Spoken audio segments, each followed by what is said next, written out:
Hello, back again. Today we had the idea of just taking one violin after another and we just play for the very first time the violin has ever seen a bow, okay? And then we will hear its sound. I will describe it, what I hear. That's something pretty difficult. And then I will show you, and you can just stay next to me, seeing what I'm checking on a violin in order to increase its sound. And I will try to explain it, okay? Yeah. So this one here is a linea Macchi, which we make here in Cremona all together. Guarnieri Olebol is a very nice violin. It's a tiny shape. And it's actually famous to be easy to handle and very powerful and lots of character. Aion, potresti suonarlo e vediamo un po'. Very good.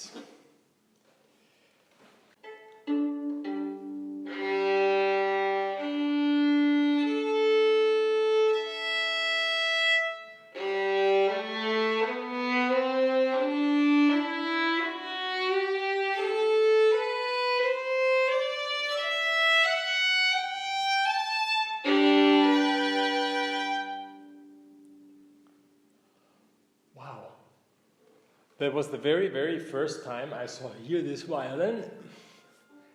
Now here, I feel a little bit nude in front of you, but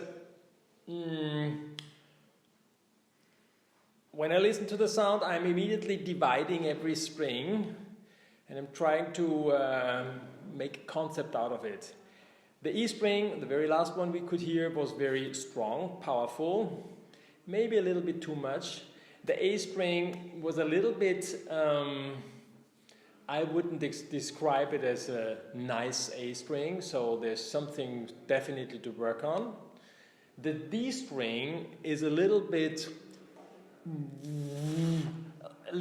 closed and like airy. It's not a compact, nice projecting sound.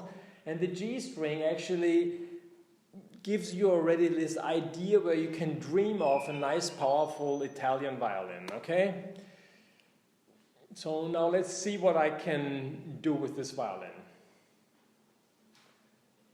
Very good. So now I have the violin here. I do not know what I'm going to change here. And I just show you what I'm doing immediately when I have this violin, just to know exactly if everything has been done nice. So this one is one thing I just wanted to know, if this was too high or not. No, this is perfect. Okay. So one thing here would be, let's turn this around, I love to see my name. Let's take a long ruler. That's something I do always before I start criticizing. And I look how long is the string length, and the string length would be 32.8 and here it's 32.9 actually, yeah? So I would probably consider going forward with the bridge. Before doing this, I just look from the side and I say, okay, it is actually standing quite straight. This is always in one of the first videos where I put the business card to have it in the right angle. So I'm just checking here about how the bridge actually is standing. So this is another thing I love to do. And I compare it with the purfling. And in this case, for instance, I see that it is a little bit standing like this. Okay, but before I'm moving with this one to the front, I'm just measuring the diapason, how they call it in Italian. So I'm measuring in order that you can see. I put my hand underneath and I'm checking here the diapason here. I'm just now missing is one hand is missing. But this one is very perfect. It's 16.5. Okay, so this one we keep. Okay, so with this edge we go a little bit to the front, okay? We leave it like this. I'm just double checking here if this is now better. Sorry that I'm here. That was already too much. Okay, you can hear it, it was moving. And then we double check it again, and if this distance to here and here is nice, then we're good, but it's too much, still too much. So I didn't imagine that I was moving so much. Yeah. Let me see if this is, oh, this is nice now. So right now, I was moving with this one a little bit too far, then I went a little bit back, but it's actually now it's straight. But this foot didn't change anything, so just in order that it is resetting its finest position, I just give a little bit a touch without actually moving really, just in order that it's getting its idle position. Rechecking this here that I didn't move really too much. No, it's all perfect. Now the distance from the purfling to my ruler is on both sides the same.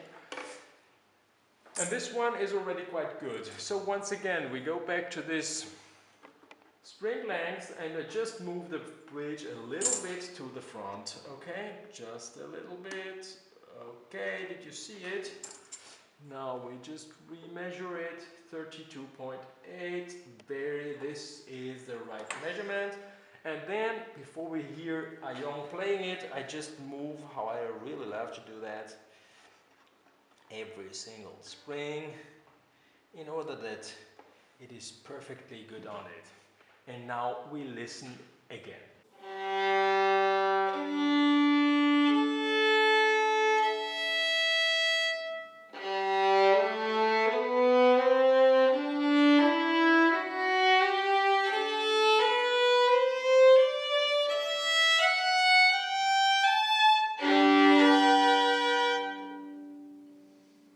Wow, I'm definitely impressed, right? If we had before 4 completely different kind of sounds, now we are unifying, I don't think is the right word, these 4 characters. It's not perfectly adjusted yet, but a huge difference was made just by putting the bridge in the right position, okay?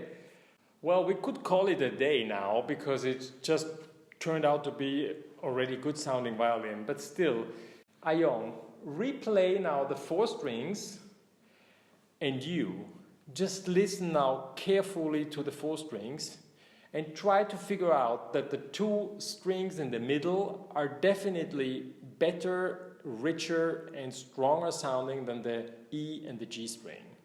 And then we will try to figure out how this is the case and how we can increase the G and the E string in order that we have it perfectly balanced and with a nice Guarnieri ole ball character. Okay?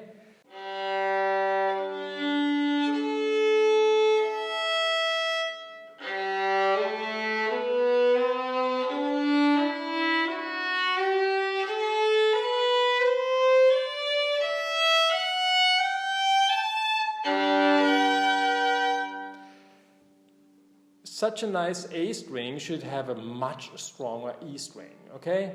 A good E string should be so powerful that when you listen to it, you just say, wow, but at the same time you should have the feeling that it's a never-ending potential. And the G string, I know for a Guarnieri, is still a little bit lousy. We have to increase that now. Give me this nice violin. Very good. So now that we have the bridge in the right position, I'm just double checking where is actually the bass bar. Respecting with this small tune, I can see where the bass bar goes through. And then here with this one, I can see where the sound post is. And definitely I can see that the sound post is, for me, a little bit more inside. So this is exactly what it should be.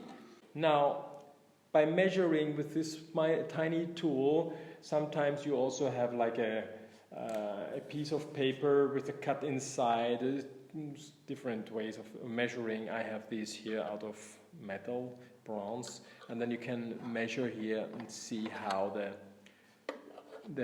where the sound post or the bass bar is, and it should be on the same line. Okay, in this case I have to pull the sound post a little bit outside. Okay, so I go down with the E string, half a turn here, and I turn on a little bit more light, because when you can't see that well like me, then it is always good if you can see a little bit more.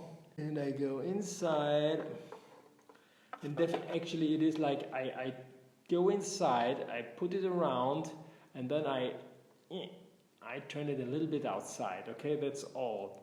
But we're talking here about 0.5 millimeter. You could hear it? Ding. That was very nice. So now I double check again with this one if it is exactly where it should be. Oh, this is just perfect, exactly where it should be. It's the same here. Okay, in order to show you better, I have to show you like this. Now this one is where the bass bar is underneath the foot inside. Okay, and on the other side we have the sound post in one position, which connects the top with the back. Okay, and now both sides are actually very the same. Before it was a little bit more inside, probably 0.5 millimeter, and this makes already a huge difference. Okay, now I turn it again and we will listen once again.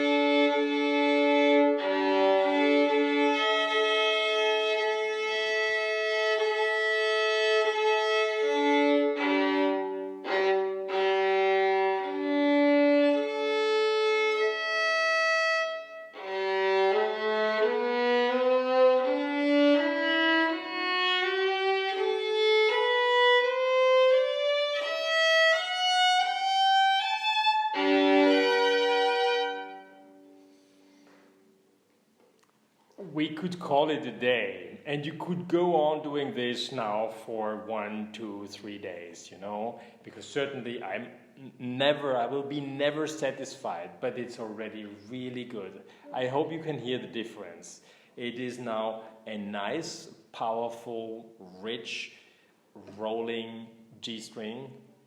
The strings in the middle, the A and D string, is equilibrated to the rest of the strings, and the E string is a real nice Guarneri E string, right? I love it. I hope you love it as well. If you like this video and you like to watch what I'm doing exactly to increase the sound, subscribe, push the bell button so you get the email when the next video is coming out. See you soon. Bye bye.